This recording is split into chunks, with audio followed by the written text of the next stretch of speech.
Alam mo, wala nang patutunguhan ang usapang ito. Kung gusto mo ng karagdagang pera, heto, ayan, pulutin mo lahat yan. Sa'yo na yan. Ipandagdag mo sa perang iniwan ko sa inyo. Magbagong buhay na rin kayo at huwag na lumingon sa nakaraan. Isipin niyo ang future niyo. Gamitin niyo ang perang yan para sa inyong kinabukasan. Ganito na ba talaga kayo, Nay? Ipapaligaw niyo na lang sa akin tong pera na parang ako ang pinakamababang uri ng nilalang sa mundo? Kaya niyo talagang gawin to sa sarili niyong anak? Ano pa bang gusto mo? Gusto mo pati alahas ko ibigay ko na rin sa'yo? Hindi ko po kailangan to, Nay. Kayo ang kailangan ko para makumpleto ng pamilya natin. Kaya sige na po, umuwi na kayo sa amin. Hindi ko na kayo babalikan. Maganda na ang buhay ko ngayon. Hindi na ako babalik sa basurang lugar na yon. Halika na nga, Carlito. Baka mahuli pa tayo sa meeting natin. Pasensya ka na, Iha. Nagdesisyon na ang nanay mo. Respetuhin mo na lang kung talagang mahal mo siya. Sige, magpakasaya kayo. Magpasaya ka lang dyan, Nay. Balang araw, lalapit ka rin sa amin. Babalik ka rin kapag naghihirap ka na ulit. At ikaw naman, Mayor, napakasama mo. Hindi pa ba kayo nakontento sa mga lupang kinurakot nyo ng pamilya nyo? Pati ba naman nanay ko kukunin nyo rin sa amin? Mga walang hiya kayo. Darating din ang karma ninyo. Taon 2018, Mindanao. Maingat na tinatahak ng mag-inang Monica at Valeria ang masukal na daan ng kakahuyan habang bitbit ang kanilang mga bayong at bilao. Katatapos lamang nilang magtinda sa bayan na mahigit kalahating oras ang layo mula sa kanila kung lalakarin. Nang makarating na sila sa kanilang bahay, agad na inilapag ni Monica ang mga bitbit nila sa lamesa, habang ang ina naman niya ang nagsara sa mga bintana at pintuan. Agad siyang nilapitan ng 4 niyang maliliit na kapatid, nagtatanong kung may natira pa raw ba sa kanilang mga itinitinda. Kinuha ni Monica ang mga nalabing kakanin at isa-isa yung ipinamahagi sa kanyang mga kapatid. Marami pang natira sa bilao, kaya kinuha na rin niya ang mga ito at inayos. Nay, ang dami pa palang natira. Anong gagawin natin dito? Yung iba kainin na lamang natin mamaya para hindi masayang. Hindi na rin pwede bukas yan dahil masisira na. Sige po, Nay. Bibilangin ko lang itong benta natin. Pagkatapos magbilang ni Monica, pinuntahan niya sa kwarto ang ina, na kasalukuyan namang nagtutupi ng mga damit. Nay, 300 lang ang benta natin ngayong araw. Kulang na kulang pa ito para sa pambili ng mga sangkap na gagamitin natin bukas. May mga natirang sangkap pa naman dyan sa kusina, hindi ba? Gamitin pa natin yon para hindi masayang. Ang kaso lang po, Nay, baka hindi na po yun umabot sa isang araw. Mahihirapan tayong paikutin tong mga tinda natin kung ganito lagi kaliit ang benta natin. Hayaan mo na. Ganun talaga. Wala tayong magagawa. Ipagdasal mo na lang na sana bukas makarami tayo ng customer. Siguro po, dapat lumipat na tayo ng pwesto para kasing hindi gaano mabili ron sa pinupwestohan natin lagi eh. Ang dami na kasing mga nagtitinda ng pagkain doon at karamihan ay mga putahe pa ng ibang bansa. Lalangawin talaga tayo kung makikipagsabayan tayo sa kanila. May alam po akong lugar na pwede nating pagpwestuhan, Nay. Baka sakaling doon, dumugi ng mga paninda natin. O sige, bukas doon tayo sa sinasabi mo. Basta kapag hindi mabili sa isa, lipat lang tayo sa iba pa. Marami naman lugar doon na pwedeng puntahan at pagbentahan. Nasanay lang kasi tayo ron sa may bayan dahil kadalasan nandoon ang mga tao at mga turista. Kaya nga po kaso ang problema, dahil may sarili na silang mga pwesto doon, lagi tayong napag-iiwanan. Basket at bilao lang kasi ang sa atin, kaya madalas hindi na nila pinapansin. Kaya mas mabuti talaga kung lilipat tayo sa ibang lugar na walang masyadong kakumpetensya, Nay. Baka bumalik po ulit ang sigla ng kita natin. Ay, siya nga pala, anak. Kumusta na yung scholarship na nilalakad mo doon sa bayan? Hindi ko na po ipinagpatuloy, Nay. Kasi kung sakaling matatanggap ako ron, paano naman po kayo rito? Wala nang tutulong sa inyo sa pagtitinda. Abay, kaya ko namang mag-isa. Kahit nga sa pagluluto kaya ko na. Unahin mong pag-aaral mo, anak. Yan ang huwag mong palalampasin. Lalo't sa susunod na buwan, magpapasukan na naman. Gusto kong matuloy ka na uli sa pag-aaral. Nay, 24 na po ako. Masyado na po yata ako matanda para mag-aral pa. Sa ganitong edad, halos lahat ng tao nakatapos na. Ano ka ba naman? Kailan pa naging matanda ang 24? Ang dami ga dyan, halos kasing tanda ko na rin pero nag-aaral pa at pinipilit makatapos. Alam ko namang gusto mong makatulong sa akin, pero kung gusto mo talaga akong matulungan hanggang sa hinaharap, dapat asikasuhin mo ang pag-aaral mo. Yun na lang ang pangarap ko sa iyo, ang makatapos sa pag-aaral, anak. Alam ko naman po yun, Nay. Kaya lang, paano na po ang sakit niyo sa puso? Baka mamaya, bigla kayong sumpungin, wala kayong kasama. Mukhang magaling naman na ako Ilang buwan na akong walang nararamdaman sa katawan ko. Kahit na po, Nay, hindi natin masasabi kung kailan ulit kayo susumpungin. Ang mahalaga, dapat lagi kayo may kasama. Kaya hayaan niyo na po ako. Sasamahan ko po kayo hanggat hindi tayo nakakapagpatingin sa doktor at nabibigyan ng gamot yan. Kapag talagang okay na kayo, doon ko na uli lalakarin ang scholarship ko sa bayan. Pangako po yan. Maraming salamat ha, Monica. Lagi mo pa rin akong iniisip kahit malaki ka na. Ano ka ba naman, Nay? Natural, lagi kitang iisipin. Hanggang sa pagtanda ko at hanggang nabubuhay ka, hindi ako titigil sa kakaisip sa inyo. Tayo na nga lang dalawang magkasama Yung mga kapatid ko, maliliit pa at hindi pa bukas ang kamalayan sa mundo. Tayong dalawa lang ang magtutulungan dito, Nay. O siya, sige na. Ilatag mo ng banigat ang mga unan para makahiga ng mga kapatid mo. Baka inaantok na ang mga yan. Opo, sige po, Nay. Kinabukasan, habang naghahalo ng mga sangkap si Valeria, saglit na lumabas si Monica para kunin ang iba pa nilang kagamitan. Tuwing ganitong oras, niluluto nila ang lahat ng mga ibebenta. Para pagsapit ng tanghali hanggang gabi, doon na sila maglalako sa bayan para maghanap buhay. Habang dinadampot ni Monica ang ilang kawa at mga panghalo, isang lalaki ang biglang sumulpot sa kung saan. Nakasakay ito sa isang bisikleta. Nagulat siya nang makitang si Jericho, ang lalaki, ang matalik niyang kaibigan na tagabayan. Uy, Jericho! Magandang umaga! Buti na padalaw ka. Ito na pala yung bagong bisikleta ko na binili sa akin ni Kuya. Ang ganda, no? Wow, ang ganda nga. At ang laki pala. Siguro ang mahal-mahal niyan. Ngayon, hindi na ako mahihirapang pumunta rito sa inyo dahil meron na akong bike. Lagi na kitang madadalaw dito. Nako, salamat naman. Nakauwi na bang kuya mo? Oo nung isang araw lang. Tapos kahapon, binili niya agad tong bike na gusto ko. Grabe, ang swerte mo ha. Meron kayong balikbayan sa bahay ngayon. Ano, tapos na ba kayo magluto? Anong oras kayo aalis? Sabay na kayo sa akin. Ako na magdadala ng ibang mga paninda ninyo. Tamang-tama, may basket din tong bike ko. Tapos, pwede ka ring umangkas dito sa likod. Nako, siguro sa susunod na lang. Wala kasing makakasama si nanay sa paglalakad Baka biglang atakihin yon, lalo na malayo ang lalakarin namin.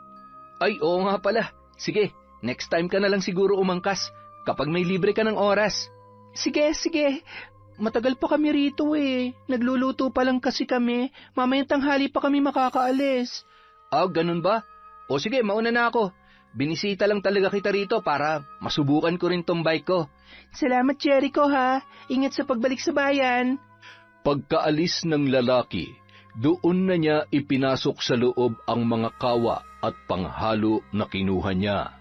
Pagkatapos ay tumulong siyang muli sa ina sa paghahalo ng mga sangkap.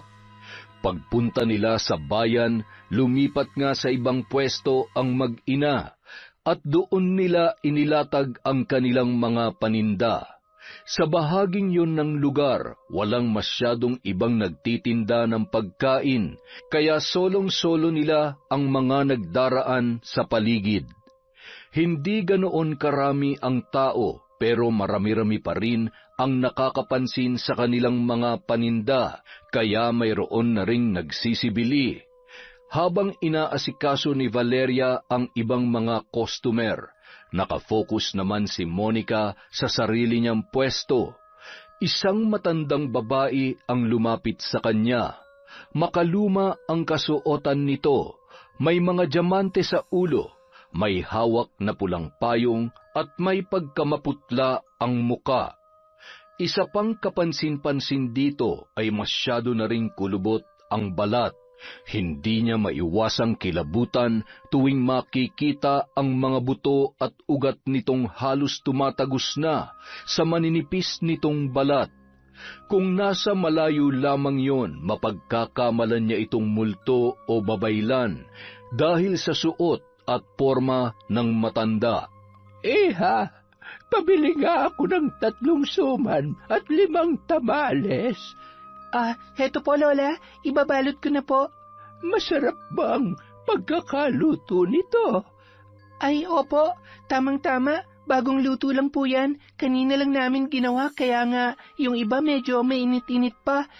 Ay, sige. Salamat. Salamat din po. Pagkatapos makaalis ng matanda, agad niyang binilang at inilagay sa maliit niyang bag ang perang ibinayad nito. Gulat na gulat naman ang kanyang ina habang nakatitig sa matanda. Bakit, Nay? Ano nangyari sa inyo? Bakit parang nakakita kayo ng multo dyan? Kilala mo ba kung sino yung bumili sa'yo, anak? Hindi po. Bakit po? Kakilala niyo po ba yon? Hindi mo ba alam? Si Tandang Berna yung napagbentahan mo, yung mambabarang sa Baryo Tulisan. Ano po? Mambabarang? Bakit mo pinagbilhan yon, anak? Tapos nagkatinginan pa kayo sa mata. Siguradong matatandaan niya ang itsura mo. Baka kung anong gawin niya sa'yo. Ano naman po ang gagawin niya sa akin? Kahit naman sabihin nating mambabarang nga siya, wala naman po akong ginagawa sa kanya. Bakit niya naman po ako sasaktan porket nakita niya ang mata ko? Hindi mo ba alam? Maraming mga dalagang binibiktima yang si Tandang Berna. Lahat ng makita niyang magagandang dalaga, pinapatawan niya ng sakit na walang lunas. At lahat ng mga dalagang namamatay sa kanyang barang, nakakadagdag yon sa kanyang buhay. Alam mo bang mahigit 100 taon na yan si Tandang Berna? Pero hanggang ngayon, hindi pa rin siya namamatay. Ni wala pa siyang iniindang sakit at nagagawa pang maglakad sa ganito kainit at kalayong lugar dahil yun sa kanyang kapangyarihan. Kapag tinitigan ka niya sa mata, malaki ang posibilidad na isa ka sa mga babarangin niya para mapahabang muli ang kanyang buhay. Ay, Diyos ko naman, anak. Bakit ka tumitig sa kanya? Nay, hindi ko naman po alam eh. Ngayon ko nga lang po siya nakilala dahil sa inyo at ngayon ko lang din nalaman na isa pala siyang mambabarang. Wala rin naman kayong nabanggit tungkol sa kanya at hindi rin siya nababanggit ng mga kakilala ko dito sa bayan. Paano ko naman malalaman na ganun pala siya? Alangan naman itaboy ko siya dito kanina, customer din siya. Sayang din yun ibabayad niya sa atin. Lalo na't kailangan din nating makabawi ng benta ngayon. Mamaya sa bahay may gagawin tayo. Bibigyan kita ng proteksyon para hindi ka niya magalaw. Kailangan sumunod ka lang sa ritual na gagawin natin, ha? Ritual? Ano pong ritual? Isang makapangyarihang ritual yon na itinuro sa akin ng yumaong mong lola. Proteksyon daw yon upang hindi ka kapitan ng kahit anong barang. Pero kailangan, magawa natin yon habang wala pa siyang nagagawa sa'yo. Kaya kailangan nating umuwi na maaga mamaya. Hindi na tayo magpapagabi rito. Nay, paano na po ang benta natin? Mukhang ngayon pa lang po tayo makakabawi ng kita oh. Marami pa namang panahon para bumawi, anak. Ang importante, magawa natin ang ritual habang wala pa siyang nagagawa o na ipapataw na sumpa sa'yo. Ay, Diyos ko po, sana hindi pa huli ang lahat. Nanay naman, huwag niyo naman akong takutin ng ganyan. Hindi na maiwasang maiyak ni Monica dahil sa kaba. Ngayon lang talaga niya nakilala at nakaengkwentro ang matandang yon. Hindi niya rin alam na ganun pala kalagim ang lihim ng pagkatao nito. Labis siyang nabahala sa sinabi ng kanyang ina, kaya kahit ayaw pa niyang umuwi ng maaga, napilitan siyang sumunod sa gusto nito. Nagpakulo ng tubig si Valeria sa isang kawa, saka nilagyan ng mga tuyong dahon, kapiraso ng lupa at dugo ng ligaw na hayop na hinuli nito kanina sa kakahuyan. May inusal din itong dasal na binabasa sa isang lumang libro na matagal nang nakatago sa kanyang mga gamit. Ngayon niya lamang yon muling inilabas. Si Monica naman nakatabi lamang at nanonood. Ang kanyang mga kapatid ay mahimbing na natutulog. Nang umakyat na sa ere ang usok, doon siya tinawag ng kanyang ina at inutusang lumapit sa kawa. Habang nakababad ang kanyang kamay sa gitna ng makapal na usok, hiniwa nito ang kanyang palad at hinayaang pumatak ang dugo sa kumukulong kawa. Tiniis niya ang sakit, napapikit siya at napakagatlabi. Nang makakuha na ng sapat na dugo ang kawa, inutusan siyang muli ng kanyang ina na lumayo. Pagkatapos ay muli itong umusal ng dasal mula sa isang pahina ng libro at itinutok ang kamay nito roon. Inabot ng mahigit kalahating oras ang ritual. Sa pagtatapos noon, isinalin nila sa isang balde ang pinakuloang tubig at hinayaang mawala ang init. Ilang oras muli ang kanilang hinintay. Inabutan na sila ng hating gabi sa labas.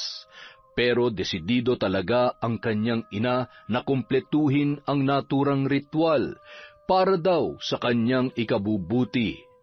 Nang mabawasan na ang init ng tubig at kaya na ito ng kanyang balat, doon palang ibinuhos ng kanyang ina ang buong laman ng balde sa kanyang katawan. Pagkatapos ay hinawakan nito ang kanyang ulo at siya naman ang inusalan ng dasal. Nang matapos na sila sa bahaging yon, inutusan na lang siya ng ina na maligong muli sa loob at magpalit na ng damit. Tapos na raw ang naturang ritual at maaari na silang matulog ng mahimbing dahil hindi na siya tatablan ng anumang itim na kapangyarihan na nagbabadya sa paligid. Kinabukasan, mag-isa lang na nagtitinda si Monica sa bayan. May importanteng lakad daw kasi ang kanyang ina na kailangan nitong asikasuhin. Kaya ang kasama niya sa araw na yon ay ang kanyang kaibigan na si Jericho. Saan nga ulit nagpunta yung nanay mo? Sabi niya may lalakarin daw siyang importante. Hindi naman sinabi kung saang lugar. Buti hindi mo siya sinamahan ngayon. Yan na nga eh. Ayaw niya talagang magpasama. Ilang beses ko na siyang pinilit kanina. Sabi niya, mga kaedad niya lang daw ang pwede ron. Paano kung bigla siyang sumpungin? Mas mabuti talaga na lagi siyang may kasama eh. Kaso kanina, nagpumilit talagang umalis mag-isa. Wala na akong nagawa. Sa kalagitnaan ng kanilang pag-uusap, biglang natanaw ni Monica sa di kalayuan si Tandang Berna. Naglalakad itong muli habang may bitbit na 2 bayong. Nakangisi pa ito na tila maganda ang araw. Uy, Jericho, tingnan mo yun oh. Alin? Ayun, yung matandang may bayong. Si Tandang Berna yun, diba? Ha? Sino? Hindi mo rin pala siya kilala?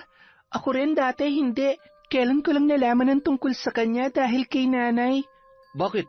Sino ba yung matandang yun? Sabi kasi ni nanay, mambabarang daw yan at puro mga dalaga lang ang binibiktima niya.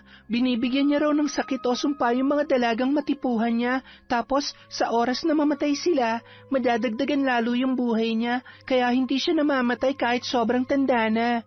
Talaga ba? Nakakatakot naman pala yan. Nung nakaraan bumiliin sa amin at ako napagbilhan niya. Kaya nga sobrang takot na takot si nanay. Ha? Nasaan pa kasing... Ayun nga, oo. Nakatayo lang siya doon sa may pwesto ng mga itlog at hotdog. Nag-abang yata ng tricycle. Hindi ko talaga makita, Monica. Asan dyan? Sino dyan? Sigurado ka? Pero wala nang ibang tao sa pwesto na yun kundi siya lang. Sigurado kang wala kang nakikita. Oo, kanina pa ako nakatingin sa pwesto na yan. Pero wala talaga akong nakikitang matanda. Ayun ayun. Gumalaw siya. Naglakad na siya. Papunta siya ngayon sa tulay. Walang ibang tao sa tulay ngayon. Siya pa lang ang dadaan. Nakikita mo na? Hindi pa rin eh. Ang nakikita ko lang ay yung mga tricycle driver na nakaparada sa tabi ng tulay. Pero taong naglalakad, wala talaga akong makita, Monica. Ayun, may isang babae na may kasamang 2 bata ang umakyat sa tulay. Nasa likod lang sila ng matanda. Yung nanay na may mga kasamang bata, nakikita ko. Pero yung matandang sinasabi mo, na nasa harapan nila, wala naman talaga eh. Ano? Ibig sabihin, ako lang ang nakakakita sa kanya? Nako, Monica, hindi kaya yan din yung naririnig ko dati sa mga magulang ko? Ano yun? Anong kwento yun? Parang may narinig kasi ako sa kanila dati na may misteryosong hukluban daw na gumagala rito sa bayan natin. Nagpapakita lang daw siya sa mga babae. Wala raw kahit sinong lalaki nakakakita sa kanya. Kahit daw magpabukas pa sila ng third eye. Hindi kaya yung hukluban na yon at yung mambabarang na sinasabi mo ay iisa? Sigurado ka? May nabanggit silang ganun sa'yo? Isang hukluban na sa babae lang nagpapakita? Oo, sabi mo kasi matandang babae nakikita mo. Ano ba mga hukluban? Hindi ba't matatanda rin? Kaya naisip ko lang na baka iisa lang sila. Grabe, kailangan malaman ni nanay to. Ano kaya meron at bakit ako lang o kami mga babae lang ang nakakakita sa kanya? Pati kasi si nanay nakita siya nung bumili sa akin eh. Pero wala siya nabanggit na sa mga babae lang siya nagpapakita. Grabe, umagang-umaga natatakot tuloy ako. Paano pa ako niyan makakauwi sa amin mamayang gabi? Hating gabi na nang makauwi si Valeria sa kanilang tahanan. Kahit inaantok, matyagang hinintay ni Monica ang pagdating ng kanyang ina. Oh, anak, bakit gising ka pa? Ang mga kapatid mo? Pinatulog ko na po sila, Nay, kanina pa po. Oh, bakit ikaw hindi ka pa natutulog? Hindi mo na sana ako hinintay dahil talagang gagabihin ako. Siyempre, nag-aalala po ako sa inyo. Baka kasi bigla kayong sumpungin ng inyong sakit. Mahirap na at walang tutulong sa inyo. Kaya nagpapabalik-balik talaga ako rito sa labas. Nako, pasensya ka na anak ha. Napaghintay pa kita. Sige, pasok na tayo sa loob at nang makapagpahinga na tayo. Saan po pala kayo galing, Nay? Bakit sobrang tagal niyo yata? Ay, wala. May nilakad lamang akong importante. Bagong pagkakakitaan. Kaso hindi pa sigurado kung matatanggap ako. Babalikan ko pa sa susunod na mga araw. Bagong pagkakakitaan? Talaga po, Nay? Pwede rin ba akong sumama dyan? Ay, nako, hindi pwede anak. Para lang sa aming matatanda ito. Saka, mas mabuti siguro kung ang aasikasuhin mo ay yung scholarship mo ron sa bayan. Di ba yun naman lagi ang bilin ko sa'yo? Nay, parang tinatamad na ako mag-aral eh. Kasi isipin mo na lang, kaya lang naman nag-aaral ang isang tao para magkatrabaho, di ba? Ako, sa tingin ko hindi ko na kailangan yon dahil kaya ko na rin naman magtrabaho. Bakit pa ako mag-aaral kung ngayon pa lang nakakapaghanap buhay na ako? Alam mo anak, mas mabuti pa rin na makapagtapos ka dahil magiging maliit lamang ang oportunidad mo kung hindi ka mag-aaral. Oo, nakakapagtrabaho ka nga ngayon, nakakatulong ka nga sa hanap buhay natin, pero hindi rin pang matagalan ito anak. Darating ang panahon na tutumal din ang pagbebenta natin at wala na talagang bibili.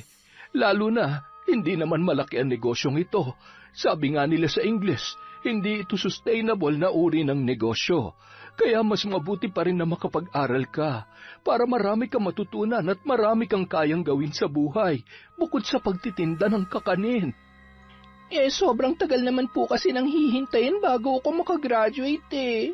Paano kayo? Kapag pumapasok na ako, maiiwan na kayo mag-isa rito. Sabi ko naman sa'yo, huwag mong intindihin masyadong kalagayan ko. Ayos naman na ako anak.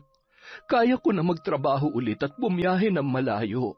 Saka, kapag natuloy ako rito sa bago kong papasukan, mas malaki ang kikitain ko. Makakapagpagamot na rin ako ng maayos. Kaya huwag mo na akong intindihin, ha? Mas isipin mo ang sarili mo ngayon. Yun ay kung gusto mo talagang makatulong sa akin. Ay, sige na nga po. Pero Nay, may sasabihin nga pala ako. Ano yon, anak? May nalaman po ako kay Jericho kanina. Nakita ko kasi ulit yung tandang Berna na sinasabi ninyo, yung mambabarang. Alam niyo po ba, hindi siya nakikita ni Jericho. Ako lang ang nakakakita sa kanya. Talaga? Opo, sinabi niya rin sa akin na hindi raw niya kilala yung mambabarang na yon, pero may kinukwento raw sa kanyang pamilya niya tungkol sa matandang hukluban na sa mga babae lang daw nagpapakita at wala raw lalaking nakakakita sa kanya. Eh di ba, Nay, natatandaan niyo, nakita niyo rin si Tandang Berna na bumili sa akin? Ibig sabihin, pareho natin siyang nakikita dahil babae tayo. Pero nung sinubukan ko siyang ituro kay Jericho, hindi siya nakikita ng kaibigan ko. Ibig sabihin, meron pang iba sa pagkatao na matandang yon bukod sa pagiging mambabarang. Ano kaya yun, Nay? Ay, ewan ko. Huwag mo na lamang isipin yun, anak. Malas lang sa buhay yung ganoon. Eh, alam niyo po ba yung tungkol doon? Na sa babae lang siya nagpapakita? Hindi pa. Pero huwag mo nang alamin ang tungkol doon. Huwag mo na lamang pakialaman ang buhay ng iba. Ang importante, nabasbasan na kita ng proteksyon. Magdasal ka na lang palagi at umiwas sa mga ganyang usapin, ha? Hindi na nakasagot pa si Monica. Medyo naninibago siya sa inaasta ng kanyang ina. Dati kasi, pagdating sa ganitong usapin, ay labis ito nag-aalala para sa kanya. Pero ngayon, parang wala na itong ganang pag-usapan yon at tila wala na rin itong pakialam sa bagong impormasyon na kanyang nalaman. Inisip niya na baka pagod lamang talaga ang kanyang ina at gusto na rin na magpahinga. Nang mga sumunod na araw, lalo pang napadalas ang pag-alis ng kanyang ina at kadalasan ay gabi na itong nakakauwi. Tuwing magtatanong siya, ang lagi nitong idinadahilan ay tungkol daw sa bagong trabaho na kanyang pinapasukan. Tuwing babanggitin naman niya ang tungkol sa mambabarang na si Tandang Berna, lagi nitong iniiba ang usapan. Hindi niya maintindihan kung bakit bigla na lang itong umiiwas doon at tila hindi na ito nag-aalala para sa kanya. Lalo't madalas pa naman niyang makita ngayon ang matandang hukluban sa bayan. Dahil nga sa lagi niya itong nakikitang naglalakad kung saan-saan, ibig sabihin ay batid din ng matanda na nakikita niya ito. Tila sinasadya nitong magpakita sa kanya sa hindi malamang kadahilanan. At tuwing ituturo niya naman ito kay Jericho, laging hindi nakikita ng lalaki ang matandang babae. Hindi niya na tuloy maiwasang kilabutan tuwing matatagpuan muli yon sa bayan. Isang araw, ang nanay naman niya ang mag-isang nagtinda sa bayan. Inutusan siya nitong lakarin ang scholarship niya, kaya naman isinama niya si Jericho sa kanyang lakad. Mga bandang hapon na nang sila ay makabalik sa bayan, dumiretso sila agad sa pwesto ng kanyang ina. Ngunit sa di kalayuan, nakita niyang may kausap ito, isang matangkad na lalaking nakaputing uniforme. Sa likod ng mga yon ay may puting sasakyan na pinalilibutan ng mga bodyguard. Hinintay lang niyang makaalis ang mga yon sa kanya nilapitan ang kanyang ina. Nay, mano po? Mano po, Aling Valeria? Oh, kumusta ang lakad ninyo? Ayos naman po, Nay. Napuntahan ko na yung school na magbibigay ng scholarship sa akin. Nakapagpa-schedule na rin po ako para sa magiging exam. Oras na maipasa ko po yun, dun pa lang ako mabibigyan ng scholarship. Mabuti naman kung ganon. Dapat mag-focus ka sa pag-aaral na yan, ha? Huwag ka na munang sumama sa akin lagi. Magpunta ka sa mga library upang makapag-review para mas malakas ang tsansa mong maipasa ang pagsusulit. Pero Nay, matagal pa naman po yun eh. 5 buwan pang hihintayin. Hindi na rin naman ako makakahabol sa kasalukuyang school year ngayong taon. Eh yun na nga anak eh. Samantalahin mo na mahaba mong bakasyon para makapaghanda at makapag-review ka. pero paano naman po tong paninda natin? Sinabi ko naman sa iyo, kaya ko na mag-isa ito. Saka, kapag naman natuloy na yung papasukan kong trabaho, hihinto na rin ako rito kaya wala ka nang dapat alalahanin. Pero Nay, hindi niyo po may aalis sa akin na mag-alala. Monica, siguro ako na lang munang sasama sa nanay mo habang wala ka. Ha? Sigurado ka? Paano pamilya mo? Ano na lang ang sasabihin nila? Nako, kilala naman nila kayo eh. Lalo na si Aling Valeria. Saka kapag nalaman nilang tumutulong ako rito, lalo pang matutuwa ang mga yun dahil sa wakas, may gagawin na rin daw akong makabuluhan sa buhay ko at hindi puro gala lang. Siguraduhin mo lang na aalagaan mo mabuti si nanay, ha? Ano ka ba naman, anak? Malaki ang tiwala ko kay Jericho. Kayang-kaya na namin ito. Basta ikaw, huwag mong susuwayin ang gusto ko, ha? Mag-focus ka muna sa paghahanda mo ngayon para sa iyong exam. Paglaanan mo ito na mahabang oras at panahon. Opo, Nay. Maraming salamat po. Hindi ko po kayo bibiguin.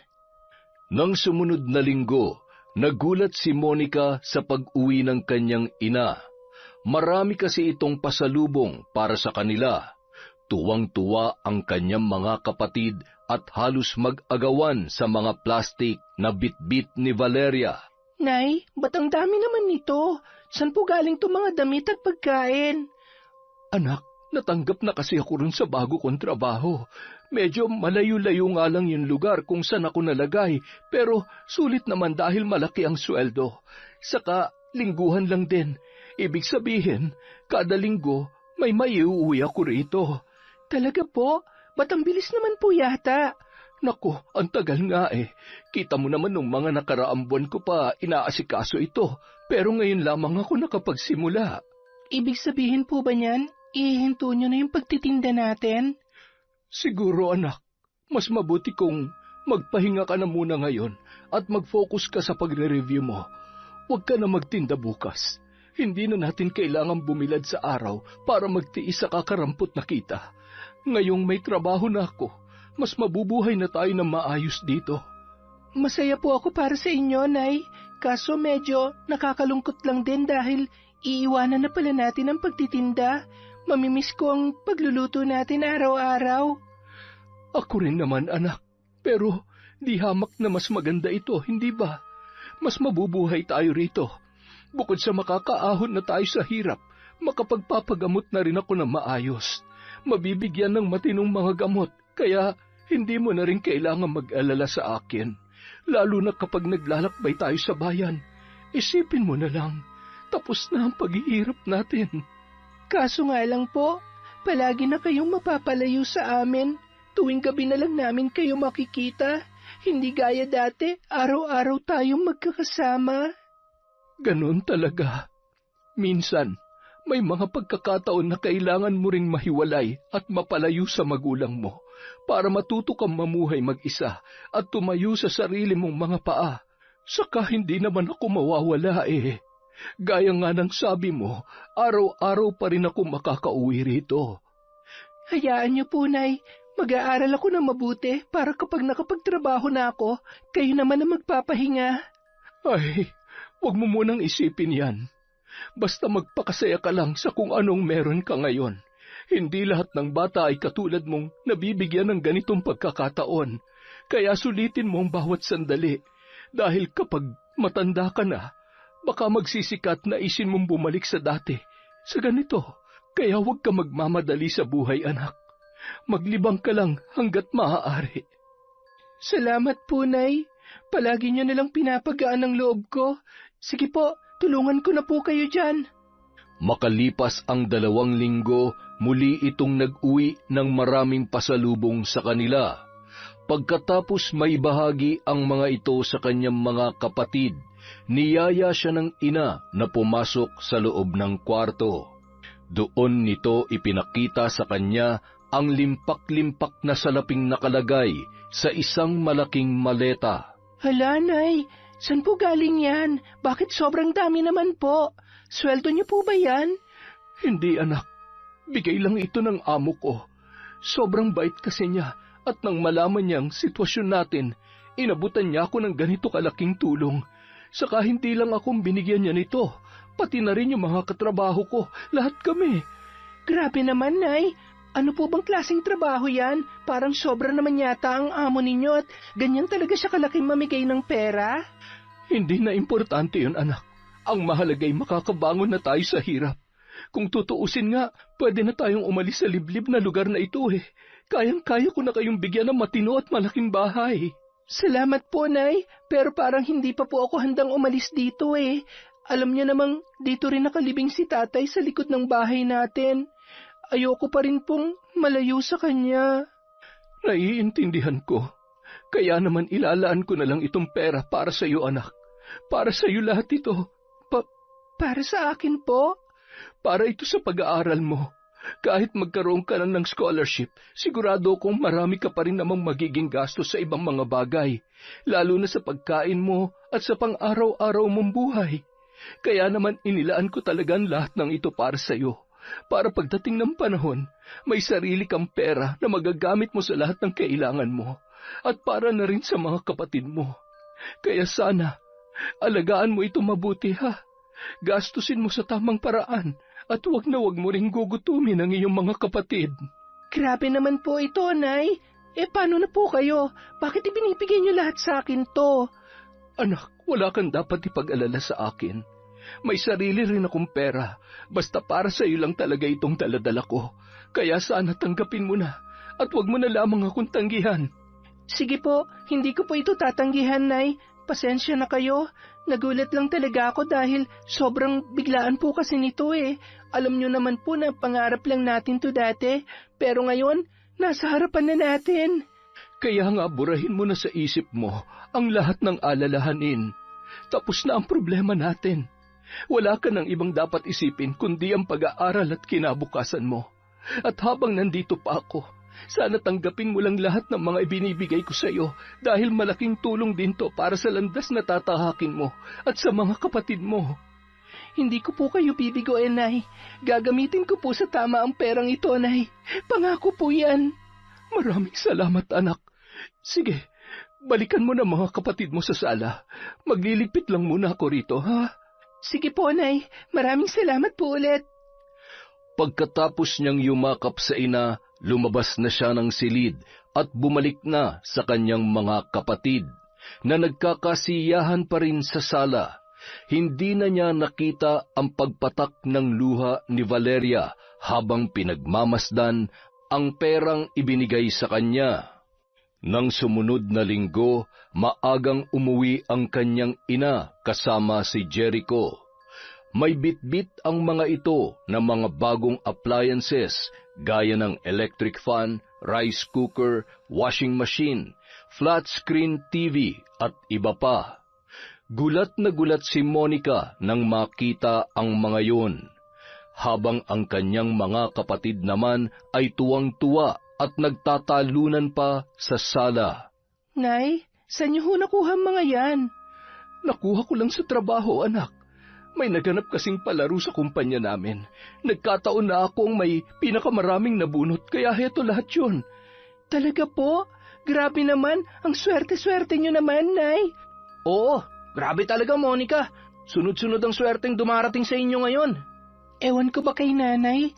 Sabi ko naman sa kanya ako na kasi magtatrabaho ron eh. Ayaw pa niya akong ipasok para makapagpahinga rin siya rito at ako nang mag-uwi ng mga pasalubong sa kanya. Sabi ko naman sa iyo, para lamang sa mga may edad ang trabahong yon. Hindi ka pwede ron.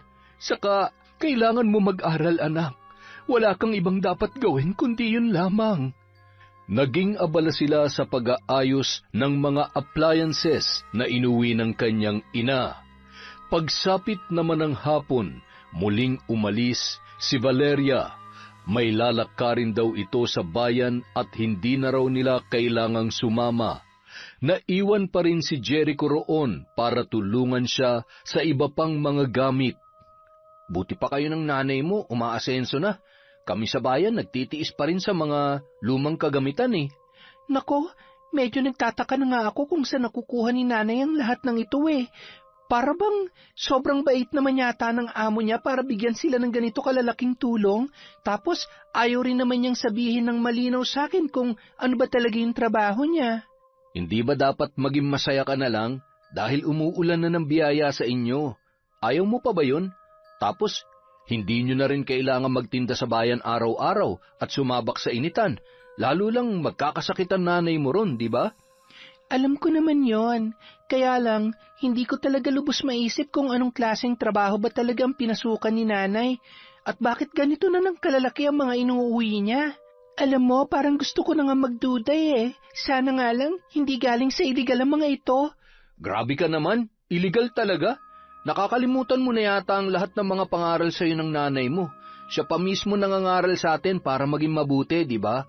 Kahit ako nga dati, pinapangaralan niya eh. Tapos, pag-iinalaan mo lang ng ganyan? Siyempre naman, hindi sa ganon. Ang sakin lang, sana talaga galing lahat to sa mabuti. Sana walang nililihim sa akin ni nanay na hindi ko magugustuhan. Alam mo, mabuti pa. I-enjoy mo na lang lahat ng biyayang tinatamasa nyo ngayon. Maging masaya ka na lang din para sa nanay mo. Dahil nakahanap na siya ng trabaho kung saan masaya siya. At hindi kailangan magpakapagod ng sobra. Oh, last na pala tong washing machine. Tulungan mo na nga lang akong madala to sa likod ng bahay nyo para matapos na tayo. O sige, halika na. Pagkatapos nilang pagtulungang buhatin ang washing machine patungo sa likod ng bahay, nagbalik sa sala si Monica para ligpitin ang mga karton na pinaglagyan ng mga yon. Habang pinupulot niya ang mga kalat, wala sa loob niya na napasulyap siya sa nakabukas na pinto. Ganoon na lamang ang pagkagulat niya nang masilayan si Tandang Berna sa di kalayuan. May dala itong payong na itim habang tila nakatanaw sa kanyang kinaroroonan. Kinilabutan si Monica. Nais sana niyang tawagin si Jericho pero naalala niyang hindi nga pala ito nakikita ng mga kalalakihan. Siya na lang ang tumayo at sinubukan itong lapitan. Subalit bago pa siya makalabas, biglang nagsara ang pintuan. Lalong kumabog ang kanyang dibdib. May ilang segundo siyang hindi nakagalaw sa kanyang kinatatayuan hanggang nanginginig na ang kanyang katawan. Nang sa wakas ay mabuksan niyang muli ang pintuan, wala na ang matandang babae sa kinatatayuan noon. Ang nakita niya na lamang doon ay isang uwak na di kalaunan ay lumipad na rin papalayo. Sa takot ay naisarado niyang muli ang pintuan. Dali-dali siyang nagpunta kay Jericho na nasa likod bahay pa rin. Jericho, may sasabihin ako. Oh, ano yun? Bakit parang namumutla ka dyan? Yung matandang babae, si Tandang Berna, nakita ko ulit siya. Talaga? Nasaan? Nawala rin agad eh, pero malakas ang kutob ko. Yung mga pagpapakita niya nitong mga nagdaang buwan, sa tingin ko may ibig ipahiwatig yon. At sa tingin ko rin, sinasadya niya magpakita sa akin. Ha? Bakit naman? Dati kasi, nakikita ko lang siya sa mga pampublikong lugar sa bayan. Pero ngayon, pati dito sa lugar namin, nagpapakita na rin siya. Kaya sa tingin ko talaga, may ibig siyang iparating sa akin. Pero hindi ko naman alam kung ano. Bakit naman magpapakita siya sa'yo? Magkakilala ba kayo? Ano naman kaya ang kailangan niya? Yun na nga rin ang ipinagtataka ko eh. Kaya lang naman ako, medyo hindi natatakot sa kanya dahil nabigyan na ako ng proteksyon ni nanay laban sa kapangyarihan niya. Pero kung patuloy siya magpapakita ng ganito, hindi ko alam kung hanggang kailan tatagal tong proteksyon ginawa sa akin ni nanay. Mabuti pa, konsultahin mo nanay mo tungkol dyan. Baka may alam siya. Pati ako magtatanong din mamaya sa magulang ko at sa mga kakilala namin pag uwi ko. Baka sakaling may alam din sila. Salamat, Jericho, ha? Maraming salamat. Hindi niya na napigilang mapaiyak sa kaibigan dahil sa sobrang takot. Napayakap na rin ito sa kanya at hinagod ang kanyang likod para gumaan ang kanyang pakiramdam. Nang mga sumunod na linggo, nagkaroon ng 1 linggong leave si Valeria sa trabaho nito. Kaya ipinasyal niya ang kanyang mga anak sa malalayong lugar at pasyalan. Saglit na nakalimutan ni Monica ang lahat ng kanilang problema, lalo na ang takot na dulot sa kanya ng pagpapakita ng matandang mambabarang. Pagkatapos ng kanilang pamamasyal, nagpahinga silang muli ng ilan pang araw sa kanilang bahay. Dahil wala pang pasok ang kanyang ina, naisipan nitong samahan siya sa lahat ng gawaing bahay. Gaya ng lagi nilang ginagawa dati, nagluto rin sila ng iba't ibang mga putahe para sa kanyang mga kapatid. Sobrang dami nilang ginawa, kaya tuluyan na ngang nabura sa kanyang isip ang lahat ng kanyang mga problema. Naging masaya siya sa napakahabang oras na binigay na ito ng kanyang ina sa kanila. Hanggang isang araw, naabutan niyang may inaayos ang kanyang ina sa kanyang bag. Nay, saan po kayo pupunta? May bibilhin lamang ako sa bayan, anak. Yun palang almusal nyo. Nandoon na sa lamesa. Kumain na lang kayo paggising ng mga kapatid mo, ha? Kailan po pala kayo ulit papasok, Nay? Parang ang tagal na nang naging bakasyon nyo, ha? Sa susunod na linggo na rin. Kaya alagaan mo na mabuti ang mga kapatid mo, ha? Huwag mo silang pababayaan. Ikaw rin, huwag mong tatalikuran yung pagre-review mo. Kailangan mo yon para mas kumanda pa ang kinabukasan mo. Siyempre naman po, Nay. Hinding-hindi ko kinakalimutan ang sarili ko, lalo na mga kapatid ko. Pero teka, masyado na pong mainit ang sinag ng araw sa labas. Gusto niyo bang samahan ko na kayo? Hindi na, anak. Kita mo naman, maayos na ako, di ba? Kaya ko na maglakad mag-isa at hindi na rin problema sa akin ang bumabad sa init. Sige na, kumain ka na muna bago pa lumamig ang mga niluto ko para sa inyo. Anong oras po kayo babalik, Nay? Magpapatulong sana ako sa lulutuin ko mamaya para din sa mga kapatid ko. Ay, baka mga hapon na. Medyo matatagalan kasi ang lalakarin ko. Basta huwag mong pababayaan tong bahay, ha? At alagaan mo rin na mabuti ang perang ibinigay ko sa'yo. Huwag mong gagastusin sa hindi importante. At balang araw, pwede mo ring palawakin pa ang gusto mo. Bakit ganyan po kayo magsalita? Para naman pong nagpapaalam kayo at hindi kayo babalik ng matagal. Pupunta lang naman kayo sa bayan. O siya, sige na. Aalis na ako. Ingat kayo lagi, ha? Huwag na huwag kayo mag-aaway. Sige po, Nay. Ingat po kayo. Yumakap ito sa kanya ng mahigpit at hinalikan siya sa noo. Pagkatapos ay muli nitong nilingon ang kanyang mga kapatid na nasa kwarto bago tuluyang lumabas ng bahay at lumisan. Ginawa ni Monica ang lahat ng gawaing bahay. Naglinis, naglaba, nagplantsa ng kanilang mga damit at ipinagluto na rin niya ang ina ng paborito nitong adobo para pag-uwi ay muli itong masurpresa sa kanila. Ngunit sumapit na lang ang hating gabi, hindi pa rin ito dumarating. Mahimbing na uli ang tulog ng kanyang mga kapatid sa kwarto, habang siya naman ay naghihintay pa rin sa labas. Napaidlip pa nga siya sa tabi ng isang puno. Nang siya ay maalimpungatan, nakita niyang lampas alauna na pala ng hating gabi.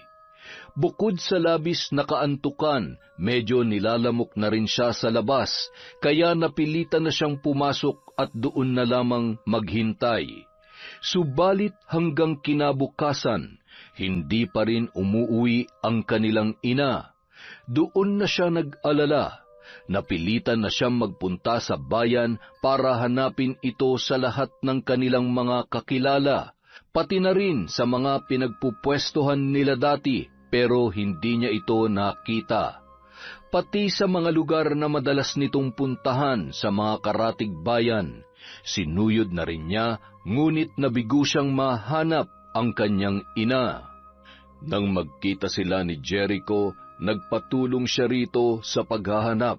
Ngunit makalipas ang ilang araw, ay nanatili silang bigo. Kahit ni katiting na bakas ni Valeria, ay wala silang matagpuan. Nasaan na kaya si Nanay? Bakit bigla na lamang siyang nawala? Ano ba kasi ang sabi niya sa'yo bago siya umalis? Ang sabi niya kasi may bibilhin lang siya at babalik din daw siya nung kinahapunan nun. Meron pa ba kayong ibang pinag-usapan bukod doon? Parang may sinabi siya sa akin eh. Naalala ko, sinabi niyang mahalin ko raw mga kapatid ko. wag daw kami mag-aaway. Tapos, ingatan ko raw ang perang ibinigay niya. Basta, ewan ko ba, nagbiro pa nga ako sa kanya nun eh. Sabi ko pa nga, kung magsalita siya parang nagpapaalam na siya. Tapos ayun, hanggang sa umabot na tayo sa ganito. 2 linggo na siyang nawawala. Hindi kaya yun na yung sign? Ano namang sign? Yung sinabi niyang yun. Baka yun na yung paraan ng pagpapaalam niya sa inyo. Eh, bakit naman siya magpapaalam ng ganun? Bakit naman niya kami biglang iiwan? Wala naman akong natatandaan na pinag-awayan namin. Katunayan nga, sobrang saya nga namin ng mga nakaraang linggo bago siya nawala eh. Ipinasyal pa niya kami sa malalayong lugar. Wala rin akong natatandaan na may problema siya sa trabaho niya. Basta, lahat maayos at masaya. Kaya parang ang hirap namang paniwalaan na bigla siyang aalis. Hindi mo pa ba naiisip? Sa'yo na mismo nang galing. Bago siya nawala, ipinasyal niya kayo. Tapos bigla ka pa niyang binigyan ng malaking pera nung nakaraang buwan. Hindi mo pa ba napagtatagpi-tagpi ang lahat? Baka yun ang pamamaraan ng nanay niyo ng pagpapaalam sa inyo. Baka matagal niya na talagang plano ito pero hindi lang niya masabi sa'yo. Kaya siguro binigyan niya kayo ng malaking pera para may magamit kayo at hindi maghirap kapag nawala na siya. Eh, bakit niya nga gagawin to? Wala naman akong natatandaan na problema niya eh. Malay ba natin, hindi natin hawak ang isip ng ibang tao. Kahit sarili mo pang pamilya, Monica. Hindi natin alam ang tumatakbo sa isip ng nanay mo at kung ano talagang pinagdadaanan niya. Basta, ito lang ang malinaw para sa akin. Ginawa niya itong lahat para sa inyo dahil hindi niya kaya magpaalam at sabihin ang totoong dahilan kung bakit siya umalis. Ganun lang yung kasimple, Monica. Kung totoo nga yan, bakit niya naisip na saktan kami ng ganito?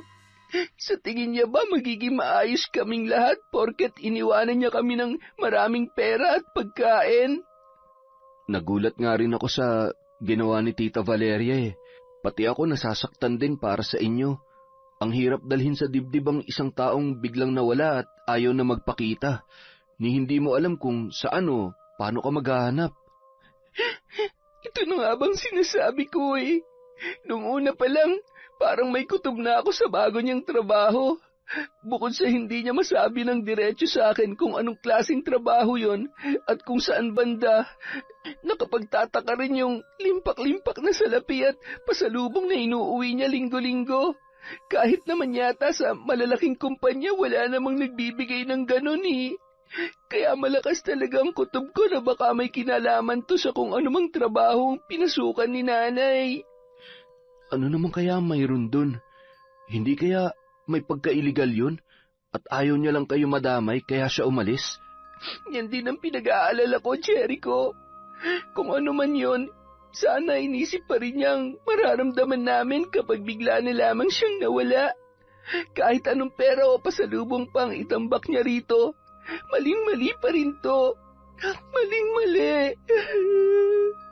Napilitan na lamang si Jerichong yakapin ang kaibigan para kahit papaano ay maibsan ang bigat na kanyang nararamdaman. Nakarating na rin ito sa lahat ng mga kakilala at kamag-anak nila. Iisa lang ang tanong ng lahat, saan nagpunta si Valeria at bakit bigla itong naglayas? Higit sa lahat, saan nito nakukuha ang labis-labis na pera at pasalubong na iniuuwi niya linggo-linggo. Makalipas ang 1 taon, nakapasok na si Monica sa eskwelahan kung saan siya nakakuha ng scholarship. Kaya naman pamasahe na lang ang kanyang ginagastos araw-araw dahil din sa perang iniwan sa kanya ng ina, hindi na siya nahirapang buhayin ang kanyang mga kapatid.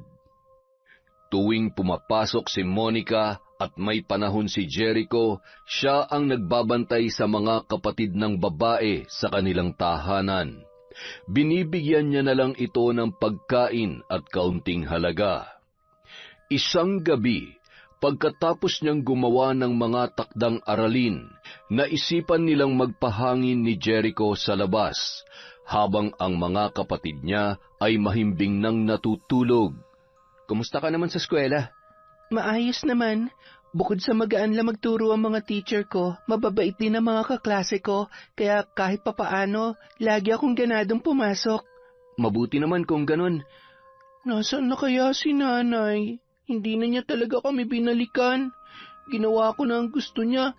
Tinupad ko ang hiling niya sa akin na ituloy ko ang pag-aaral ko. Pero nasa na siya ngayon? Hindi ko alam kung mabuti ba ang kalagayan niya o ano. Kapag may bakante kang oras, itutuloy pa rin natin ang paghahanap sa kanya. Saan pa? Saan pa ba tayo maghahanap? 1 taon na nating ginagawa yon, wala pa rin naman nangyayari. Halos lahat yata ng lugar sa bayan napuntahan na natin. Pati mga karatig bayan nilibot na rin natin pero wala naman talaga. Hindi kaya sinadya niya yun? Sinadya niyang hindi magpakita sa inyo? Ang tanong, bakit yun gagawin sa amin? Anong dahilan? Gaano ba kabigat ang problema niya para hindi sabihin sa amin at bigla kaming iiwan? Sa tingin niya ba malulutas niya ang problema niyang yun sa ginawa niya? Lalo lang niyang pinalaki at binigyan niya pa kami ng dahilan para magtanim ng sama ng loob sa kanya. Kung ganun, ayaw mo nang ituloy natin ang paghahanap? Huwag niya lang siguro. Kung ayaw niya magpakita, bahala siya. Ako naman, magpapaabot lang siguro ako ng 2 taon sa eskwela. Pagkatapos nun, baka huminto na rin ako. Hala, bakit naman? Sayang naman ang nasimulan mo. Kailangan kong buhayin ang mga kapatid ko. Kailangan din nila mag-aral. Hindi pwede maghintay pa ako ng 4 na taon bago magtrabaho. Hindi na aabot ng ganong katagal yung perang iniwan sa amin ni nanay. Dahil ako na ngayon ang tumatayong magulang ng mga kapatid ko. Kailangan ko rin kumilos at maghanap buhay muli para patuloy ko silang mabigyan ng magandang buhay. Ano nang balak mo sa perang iniwan ng nanay mo? Kung ano man na matitira pagkatapos kong huminto, yun ang gagamitin kong pampuhunan. Magtitinda ako ulit. Kahit ano, basta may pagkakitaan lang. At kung papala rin din, susubukan ko maghanap ng trabaho sa ibang mga lugar. Tapos, gagamitin ko yung pera, basta, sa kahit na anong paraan para kumita ng mas malaki. Ganun na nga lang sigurong gawin mo, Monica. Kasi, alam mo, kung magtitinda ka pa ulit, baka mahirapan ka nang makasabay sa mga bagong bukas na tindahan ngayon sa bayan. Ang dami nang nagbago, di ba? Halos lahat may sarili ng mga pwesto. Wala nang mga vendor kagaya noon. Malaki ang tsansang masayang lang ang pera mo dun, lalo na kapag hindi ka na nakabenta tulad ng dati. Kaya doon na lang tayo sa pangalawang plano mo, yung pupunta sa malayong lugar para maghanap ng trabaho. At least sa pagiging empleyado, magkakaroon ka ng stable na kita para patuloy mong mabigyan ng mga kapatid mo, lalo na kung balak mo rin silang pag-aralin. Oo, Jericho, tama ka. Pero ikaw, ano naman ang balak mo sa buhay mo? Siyempre, magbabantay pa rin sa mga kapatid mo kapag wala ka rito. Wala ka bang balak mag-aral o magtrabaho? Hindi ko pa kailangan magtrabaho ngayon dahil sapat naman ang pinapadala ni Papa sa amin. Sabi ni Nanay, sa susunod na taon na ako mag-aral. At kapag dumating na yon, siyempre doon ko na muna patutuloyin sa amin ng mga kapatid mo para kahit papano may magbantay pa rin sa kanila. Maraming salamat, Jericho, ha? Buti ka pa, hindi ka nang iiwan sa lahat ng aming mga pinagdaraanan. Hindi tulad ni Nanay. Sarili kong dugo at laman, iniwan kami na parang isang basura. Hayaan mo na, maaayos din ang lahat. Ipagdasal mo na lang na sana, hindi pa yun ang huling pagkikita ninyo. Yan lang lagi ang isipin mo. Walang imposible sa mundong ito, Monica. Hanggat may buhay, may pag-asa. Yan ang tatandaan mo. Salamat ulit, Jericho. Sana hindi ka magbago. Sana lagi ka lang ganyan. Ikaw na lang ang malalapitan ko at masasandalan ngayon eh. Hindi ako mawawala sa tabi mo hanggang sa pagtanda natin. Hahanapin pa rin natin ang nanay mo, di ba? Kaya huwag kang mawalan ng pag-asa. Sige na nga. Buti pa matulog na tayo. Gabi na eh. Inaantok na rin ako. Kinabukasan, habang palabas ng campus si Monica, isang sasakyan ang nakita niyang pumarada sa isang tabi. Hindi niya maiwasang mapatingin dito dahil napakaganda ng sasakyang yun. Pagbukas ng pinto ng kotse, unang lumabas ang isang lalaki. Ito ang mayor nilang si Carlito Bautista. Hindi siya makapaniwala na pag-aari pala yon ng kanilang mayor. Pero hindi na rin siya dapat magtaka. Noon pa man kasi, marami na siyang naririnig na kwento tungkol sa pamilya ng mayor, na isa raw sila sa pinakakurap sa bansa. Kaya talagang hindi na nakapagtataka na may ganito sila kamahal na sasakyan. Subalit ang labis na ikinagulat ni Monica ay ang sumunod na bumaba sa kotse. Walang iba kundi ang kanyang ina, si Valeria. Napamulagat pa siya at nagkusot ng mga mata, ngunit hindi siya maaaring linlangin ng kanyang paningin. Ito nga ang kanyang ina. Ibang-iba na kumpara nung huli niya yung makita. Napakagara ng pananamit at natuto na ring maglagay ng make-up sa muka. Kulot na ang buhok at may bitbit pang mamahalin na bag. Hindi niya napigilan ang sarili na lumapit sa mga yon. Nay? Nay, ikaw ba yan? Sino ka? Inay, ako po to. Si Monica. Ang anak niyo. Pasensya na. Nagkamali ka yata ng taong nilapitan, iha. Pero, Nay, alam ko pong ikaw yan. Ikaw si Nanay Valeria ko. Excuse me, iha. Kilala mo bang asawa ko? Ha? Asawa? Oo, asawa ko siya. Sa katunayan, may dadalawin lang ako rito sa school na to, kaya nandito kami. Ikaw, dito ka ba nag-aaral? Paano niyo po siya naging asawa?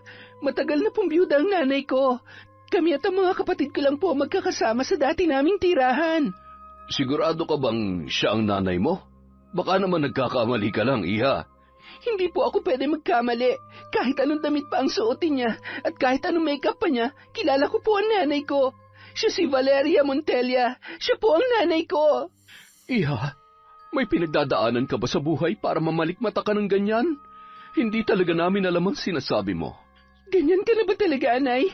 Yan bang dahilan kaya mo kami iniwan? Para lang sa yaman na to? Para lang sa lalaking mayaman? Yan ba talagang rason mo sa pagtalikod mo sa sarili mong pamilya? Teka, bakit mo ako sinisigawan? Hindi ka ba nahihiya sa mga tao rito? Wala po akong pakialam sa sasabihin ng iba. Alam ng Diyos kung sino ka, kaya huwag mo yang itanggi sa sarili mo. Alam mong ikaw si Valeria at ikaw ang nanay ko. Kaya kung hindi pa po kayo aamin, talaga magkakapahiyaan tayo dito. Sige, oo na. Aaminin ko na. Ako nga ang nanay mo. Pero dati yon, hindi na ngayon. Kaya kalimutan mo na ang lahat. Nag-iwan ako sa iyo ng malaking pera kaya gamitin mo yon para makapagbagong buhay kayo. Ano? Ganun na lang ba talaga yon, Nay? Sa tingin niyo ganun lang kadali na kalimutan ng lahat? Alam niyo ba kung anong ginawa niyo? Hindi nga kayo nagpaalam sa amin bago kayo umalis. Binigla niyo kami. Pinaasa niyo kami. Pinagmukha niyo kaming tanga sa loob ng 1 taon nagkakahanap sa inyo. Bakit? Kung magpapaalam ba ako, may mangyayari ba? Papayag ba kayo? Hindi, di ba? Kukontrahin mo lang ako. At bakit naman po kasi kayo biglang aalis at mangiiwan? Sino ba matinong magulang na iiwan ng gano'n ng kanyang mga anak para lamang sa karangyaan? Hindi niyo man lang ba inisip ang pwedeng maging epekto sa amin ito?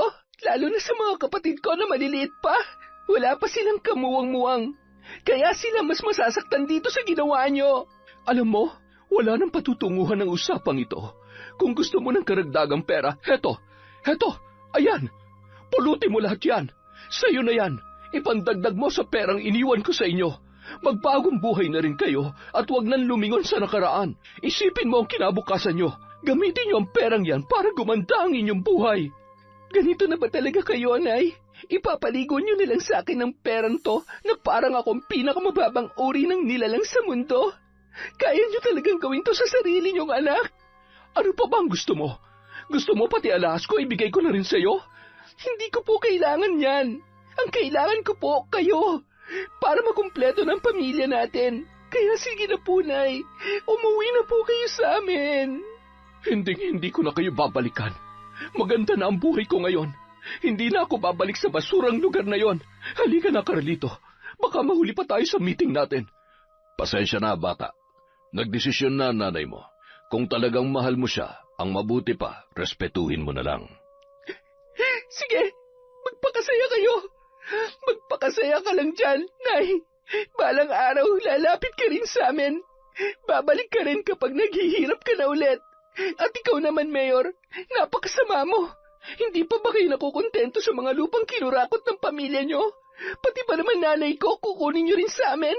Mga walang hiya kayo. Darating din ang karma sa inyo. Pagka-uwi ni Monica sa bahay, agad siyang umiyak sa tabi ni Jericho. Halos hindi siya maawat ng lalaki sa paghagulhol, kaya hinintay na lang muna nitong humupa ang kanyang pag-iyak bago siya nito kinausap. Hindi ako makapaniwalang gagawin ni nanay sa akin yun. Hindi lang niya winasak ang puso ko. Dinurog niya pa ng pinong-pino. Hindi ko alam kung ano nagtulak sa kanya para magbago ng ganon. Monica, walang imposible sa pera. Lahat ng tao, kayang baguhin ng pera. Alam ko naman yun. Kaso hindi lang talaga ako makapaniwala na magbabago ng ganong kabilis si nanay. Ano ba nakita niya sa lalaking yon na nagmula sa pamilya ng mga kurap para ipagpalit kami ng mga kapatid ko? Alam mo na ang sagot dyan. Pera, sasakyan, malaking bahay, karangyaan. Idagdag na rin natin ang impluwensya ng pamilya ni Mayor Carlito. Sa sobrang impluwensya nila, kahit sinong tao kaya nilang pasunurin. Hindi ba dati nagawa nilang makapagpaalis ng mga magsasaka sa kabilang baryo para lang makuha ang lupa ng mga yon? Kung yun nga, mabilis nilang nakuha eh. Ang loob pa kaya ng nanay mo? Hindi ko talaga matanggap. Sobrang pinasama ni nanay ang loob ko. Parang ayoko nang tuloy mag-aaral. Ayoko nang makita pa uli siya sa lugar na yon. Eh ano nang gagawin mo? Siguro, ituloy na lang natin yung paghahanap ng trabaho sa malayong lugar. Yung malayo-layo rito, para hindi ka na ulit siya makita. Ayoko nang saktan pa uli ang sarili ko kapag nakita ko siya ulit sa ganong ganyo at kasuotan. Kung yan ang gusto mo, hindi kita kukontrahin. Sige, sabihin mo na lang kung kailan mo gustong lumakad para masamahan kita at makapagpaalam din ako sa nanay ko. Salamat, Jericho. Maraming salamat. Kung ayaw niya na sa akin, ayaw ko na rin sa kanya. Isang araw, habang pauwi si Monica galing sa bayan, dala ang mga pinamiling pagkain para sa kanyang mga kapatid. Bigla siyang nakarinig ng pamilyar na boses sa paligid. Nang lingunin niya yon, laking gulat niya nang masilayan ang matandang mambabarang na si Tandang Berna. Nagulat pa kita, iha? Kayo po pala. Kayo po ba yung tinatawag nilang Tandang Berna? Maraming tawag sa akin ng mga tao, pero tama ka. Isa yan sa mga ibinabansag nila sa akin. Matagal ko nang hinihintay ang araw na ito na tayo ay magkausap. Ha? Bakit po? Ano pong kailangan niyo sa akin? Ikaw ang may kailangan sa akin. Ang tulong ko, hindi ba't gusto mong mabawi ang iyong ina? Kakailanganin mo ko, iha. Bakit niyo po kilalang nanay ko? Lahat ng mga babae rito ay kilala ko. Marami na rin akong natulungan sa kanila. Kabilang na ang nanay mo nung wala ka pa sa mundong ito. Ano po? Paano niyo po siya natulungan? Hindi na ito maaalala pa ng iyong ina. Pero nung dalaga pa siya, meron siyang naging nobyo na mapang-abuso at tinangka siyang gahasain. Sa akin siya nun lumapit para gumanti sa lalaking yon. Ako nagbigay ng parusa sa kanya, kaya wala na siya ngayon sa mundo. Pero, ang sabi po sa akin ni nanay, isa raw po kayo mambabarang na nambibiktima ng mga dalagang katulad ko. Kami raw ang binibigyan niyo ng sakit at sumpa, at oras na mamatay kami, mas mapapahaba pa nito ang buhay ninyo. Malalaman mo rin ang katotohanan, iha, kapag naisagawa na natin ang iyong misyon. Ha? Ano pong misyon? Hindi ba't gusto mong mabawi ang iyong ina? Iisa lang ang paraan. Kailangan nating parusahan ang lalaking lumason sa kanyang isipan. Hindi mo alam, pero yung Carlito na yon ang dahilan, kaya kayo iniwan ng inyong ina. Ginamit niya ang kanyang pera, kapangyarihan at impluwensya para silawin ang iyong ina at baguhin ang kanyang katapatan. Kaya kung papayag ka ay tutulungan kita. Mapaparusahan natin ang taong sumira sa inyong pamilya at maibabalik din sa iyo ang nanay mo. Gusto ko pong maparusahan ng taong gumawa nito kay nanay, pero sa tingin ko, imposible na rin pong bumalik pa si nanay sa amin. Kung nakita niyo lang kung paano niya ako ipagtabuyan, masyado na po siyang nasilaw sa pera. Maniwala ka sa akin. Babalik sa dati ang iyong ina kapag nawala na sa landas niya ang lalaking yon. Pero ano naman po ang kapalit ng tulong na ibibigay ninyo? Kukunin niyo po ba ang kaluluwa ko? May gagawin din po ba kayo sa akin? Huwag kang mag-alala. Hindi ako humihingi ng kapalit sa lahat ng mga tinutulungan ko. Pero may isang bagay lang akong nais sabihin sa iyo. Ano po yun? Oras na mabigyan na natin ng parusa ang lalaking yon at makabalik na sa inyong piling ang nanay mo. Makakalimutan mo na ako gaya ng iba pang babae rito. Mawawala na sa iyong alaala ang lahat ng naging pag-uusap natin at ang tanging maaalala mo na lang ay ang huwad na katotohanang itatanim ko sa iyong isipan na ako'y isang nilalang na kinatatakutan at iniiwasan dito sa lugar. Nang sa ganon ay maprotektahan din ang aking pagkakakilanlan. Yan po bang dahilan kaya ibang sinabi sa akin ni nanay tungkol sa inyo? Dahil binura niyo rin po ang alaala niya at pinalitan ng pekeng alaala? Sa ganong paraan humahaba ang buhay ko, iha. Hanggat walang nakakakilala sa tunay kong pagkatao, mananatili ang katawang lupa ko rito sa mundo at patuloy na mahihigitan ang edad ng isang normal na tao. Tulungan niyo po ako maparusahan ng mayor namin na lumason sa isip ng nanay ko. Gusto ko na pong makapiling ulit si nanay. Kung ganon, sumama ka sa akin. Ipapakita ko sa iyo kung paano ko parusahan ang lahat ng nagbabanal-banalan at nang-aabuso sa mundong ito. Sa isang madilim na silid, nakita ni Monica kung paano isagawa ng matandang babae ang kakaibang uri ng pambabarang na ipinapataw nito sa kanyang mga binibiktima. Sa harap ng isang kandila, nag-usal ng dasal ang matanda sa lengguwaheng hindi niya maintindihan. Pagkatapos ay tinusok nito ng karayom ang isang daliri at pinatakan ng dugo ang hawak na kutsara.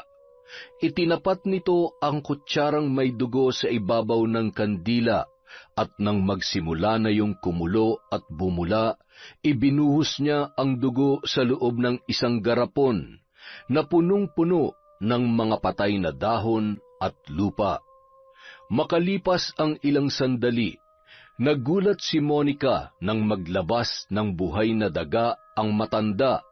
Malaking daga yun at lumilikha ng ingay habang nagpupumiglas sa kamay ni Tandang Berna. Bahagya siyang napayuko nang biglang hiwain ng matanda ang tiyan ng daga at hinayaang bumulwak ang sariwang dugo at laman. Pagkatapos ay hiningi nito sa kanya ang isang litrato ni Mayor Carlito na nakuha niya sa internet. Gamit ang pulang tinta, may isinulat si Tandang Berna sa likod ng litrato. Pagkatapos ay itinupi niya yon at isiniksik sa loob ng tiyan ng naturang daga. Pagkatapos ng ilang minutong pag-usal nito ng panibagong orasyon, isinilid niya ang daga sa loob ng garapon. May inilabas itong mga insekto mula sa isang garapon na mas maliit. Isinalin nito ang mga yon sa malaking garapon at hinayaang papakin ng mga ito ang katawan ng daga. Pagkatapos ay kinuha nito ang kandila at pinatakan din ang daga habang unti-unti na itong pinalilibutan ng mga insekto. Pagkasara ni Tandang Berna sa garapon, nagpasama ito sa kanya sa likod ng bahay at mula roon, inilibing nila sa lupa ang naturang garapon. Naglabas ng patalim ang matanda at hiniwa ang palad nito. Pagkatapos ay hinayaan pumatak ang dugo sa lupa habang patuloy sa pag-usal ng mga orasyon. Maya-maya, humarap na sa kanya ang matanda. Bilog na ang buwan, iha. Maaari ka nang umuwi sa inyo at matulog ng mahimbing, sapagkat simula bukas, magtatapos na ang iyong paghihirap. Sumunod na lamang sa kanyang sinabi si Monica kahit kinikilabutan pa rin siya sa bawat nakikita niya sa kanyang paligid. Lalo na sa enerhiyang kanyang nararamdaman na nagmumula sa matanda. Hindi niya malaman kung tao ba ang kanyang kausap o isang espiritu. Samantala, habang abala naman si Carlito sa mga papeles na kanyang pinipirmahan, pumasok sa kanyang opisina si Valeria, dala ang kapeng kanyang ipinatimpla. Maraming salamat, mahal. Tapos ka na ba dyan? Malapit na. Konti na lang itong mga papeles na inaasikaso ko. Pagkatapos nito ay makakauwi na tayo at maitutuloy na natin ang bakasyon natin sa Palawan. Nag-empake na pala ako ng mga gamit natin kanina. Hindi na kasi ako makapaghintay. Alam mo naman, unang beses ko makakapunta sa ganoong kalayong lugar. Sobrang sabik lang talaga ako, mahal. Huwag ka mag-alala. Tatagalan natin ang bakasyon doon para mas ma-enjoy mo ang buong lugar. Marami akong mga alam na pasyalan doon na siguradong ikatutuwa mo. O sige, hindi na muna kita abalahin para matapos ka na agad dyan. Babalik na muna ako sa baba at aasikasuhin ko ang trabaho ko ron. Sige, mahal. Maraming salamat din, lalo na rito sa kape. Ngunit bago pa makaalis si Valeria sa opisina, bigla na lamang sumikip ang dibdib ni Carlito. Tila nahihirapan itong huminga. Agad niya yung nilapitan at hinagod-hagod ang likod. Ngunit ilang sandali pa, bigla na lang may lumabas sa bibig nito. Isang malaki at matabang daga. Balot na balot yun ng sariwang dugo at malapot na laway. Kasunod noon ang sunod-sunod na pagsuka ng dugo ng lalaki. Napatras si Valeria at nagsisigaw. Agad siyang nagtawag ng tulong mula sa labas. Hanggang sa makarating sila sa ospital, panay ang iyak ni Valeria at ng pamilya ng lalaki. Kritikal daw ang lagay nito at kasalukuyan pang sinasalba ng mga doktor. Maya-maya, lumabas na ang doktor na sumuri sa lalaki. Ikinalulungkot ko pong sabihin pero hindi na po namin naisalba si Mayor Carlito. Marami pong dugo ang nawala sa kanya dahil sa pagsusuka niya kanina. Humihingi po kami ng paumanhin. Lumakas ang iyakan sa paligid. Si Valeria naman napaluhod na lamang habang hindi malaman ang gagawin. Hindi siya makaiyak dahil mas nangingibabaw sa kanya ang labis na gulat at sindak. Unang araw ng burol ni Mayor Carlito. Bagamat marami ang tao na nais dumalaw, isinara muna nila ang public viewing para magkaroon sila ng pansamantalang katahimikan. Mga malalapit na kaanak lang muna ng lalaki ang pinayagang makapasok sa loob. Tahimik na nakasilip si Valeria sa kabaong. Ngunit ilang sandali pa may napansin siya sa bangkay ni Carlito. Parang may gumagalaw sa butas ng ilong nito. Nang ilapit niya ang mukha rito, laking gulat niya nang may lumabas na insekto roon. Akala niya ay hanggang doon lamang yun. Ngunit bago pa siya makagawa ng susunod na aksyon, sunod-sunod nang naglabasan ang mga insekto sa iba pang butas ng katawan ng lalaki, kabilang na ang tainga, bibig, ilong, at pati na rin sa mata.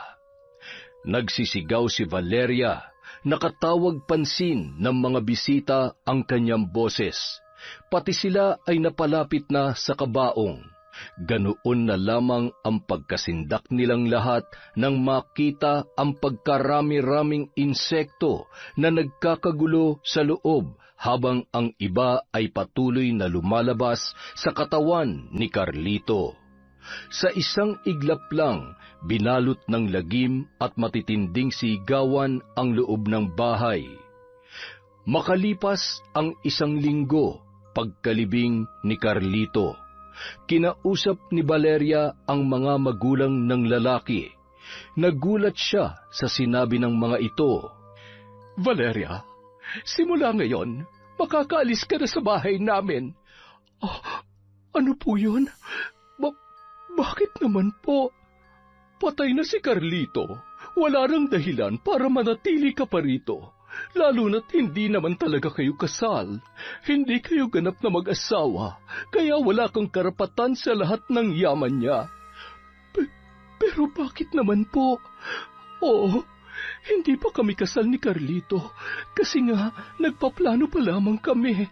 Alam niyo namang sobrang naging abala siya sa pagiging public servant, kaya isinantabi muna niya ang plano naming kasal. Pero itutuloy din po namin yun kung hindi lang nangyari ito. Ngayon wala na siya. Hindi na matutuloy ang plano niyong yan kahit kailan. Kaya ang mabuti pa'y umalis ka na. Pero nagmahalan din po kami ni Carlito. Hindi naman pwedeng wala akong makuha kahit kaunti. Nakita mo na, kahit ikaw, pera lang din ang habol mo sa kanya. Kaya makakaalis ka na. Kalimutan mo na lahat ng utang na loob mo sa kanya. Hindi ka na namin sisingilin doon. Basta't umalis ka lang. At huwag ka nang babalik dito kung ayaw mong mademanda. Napaiyak na lamang si Valeria matapos siyang ipagtabuyan ng pamilya ni Carlito mula sa mansyon. Hindi siya naiyak dahil sa nangyari. Naiiyak siya dahil hindi niya na alam kung saan pa siya titira. Lalo't wala siyang mga kaanak. Sina Carlito na lamang talaga ang kanyang malalapitan. Pero ngayong ipinagtatabuyan na siya sa poder ng mga ito, saan na lamang kaya siya pupunta? Kanino pa siya lalapit? Isang umaga, tahimik na nagwawalis sa labas ng bahay si Monica.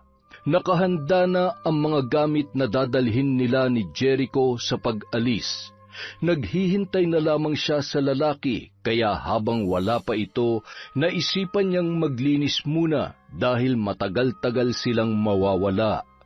Hanggang sa bigla siyang makarinig ng isang pamilyar na boses na tumawag sa kanya sa di kalayuan.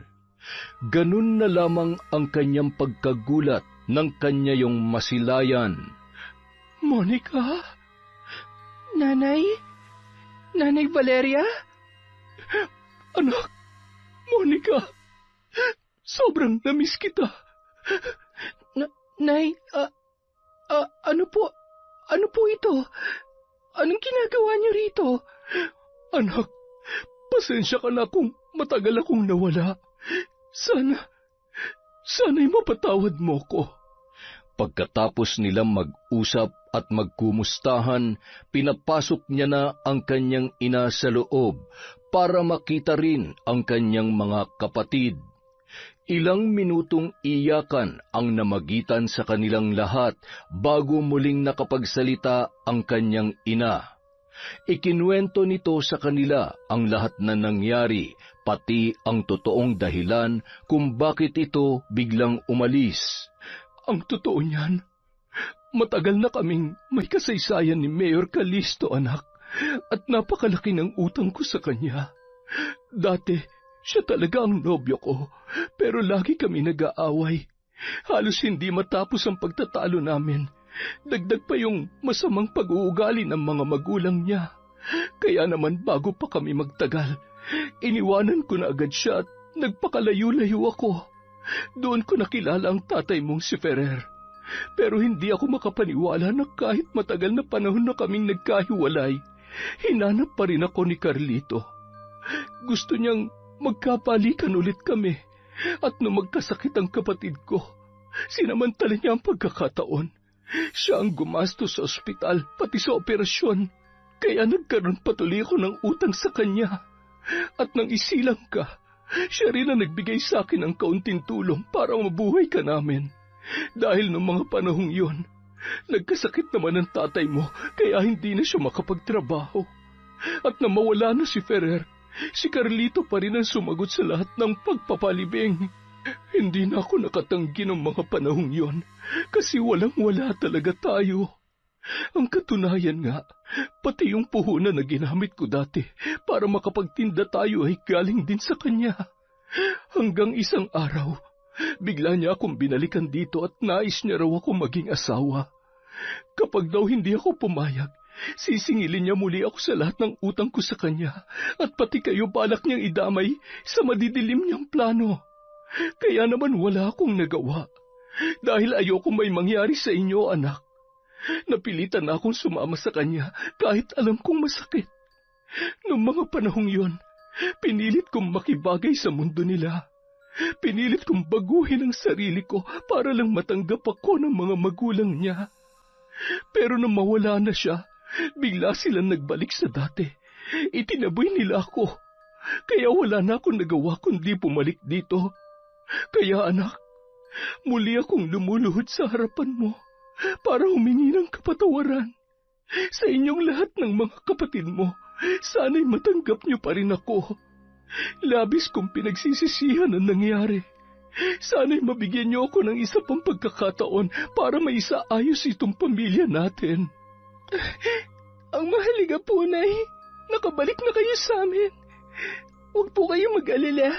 Pinapatawad ko na po kayo. Kahit nung pamampo, wala rin ako ibang pinagdarasal sa Diyos, kundi sana'y magkita pa tayong muli at mabuo pang pamilya natin. Kaya salamat din po dahil naisipan niyo pa kaming balikan. Makakaasa kayo na sa pagkakataong ito. Hindi na ako aalis. Sa hirap at sa ginhawa, kahit magdildil pa tayo ng asin, hindi ko na kayo iiwan. Pangako yan, mga anak. Pangako. Matapos magyakapan ng mag-ina, yumakap na rin sa kanila ang mga maliliit niyang kapatid. Doon lang muling nakumpleto ang kanilang pamilya. Nang sumunod na araw, nakatakda silang umalis muli ni Valeria para sa bagong negosyo na kanilang itatayo. Habang naghihintay siya sa labas, laking gulat niya nang masilayan sa di kalayuan ang isang matandang hukluban. Nagulat si Monica kung hindi siya nagkakamali sa kanyang naaalala, yun si Tandang Berna, ang matandang mambabarang sa kanilang lugar na nagpapakita lamang sa mga babae. May dala yung payong at isang bayong habang nililipad ng hangin ang suot nitong lumang palda. Magkahalong takot at pagtataka ang bumalot sa pagkatao ni Monica. Nagbalik sa kanyang alaala ang mga naririnig niyang usap-usapan tungkol dito, na lumalapit lang daw ito sa mga dalagita na gaya niya para magpataw ng sumpa o barang. Ang mga buhay at kaluluwa raw nila ang kinukuha nito para manatili itong buhay sa mundo. Kahit lagpas 100 taon na ang kanyang edad, yun lang ang tanging natatandaan ni Monica. Nakaramdam siya ng kilabot, kaya bago pa magtagpo ang kanilang mga mata, agad niyang inalis ang tingin dito at pumasok na sa loob ng kanilang bahay. Sumandal siya sa isang tabi saka nag-sign of the cross para humingi ng proteksyon sa may kapal na pinaka makapangyarihan sa lahat. Yon! Isa na naman pong malupit na kwento sa Kwentong Enteng. Maraming salamat po. Sa susunod na po uli ang shoutout natin. Maraming salamat ulit sa walang sawang suporta sa Kwentong Enteng.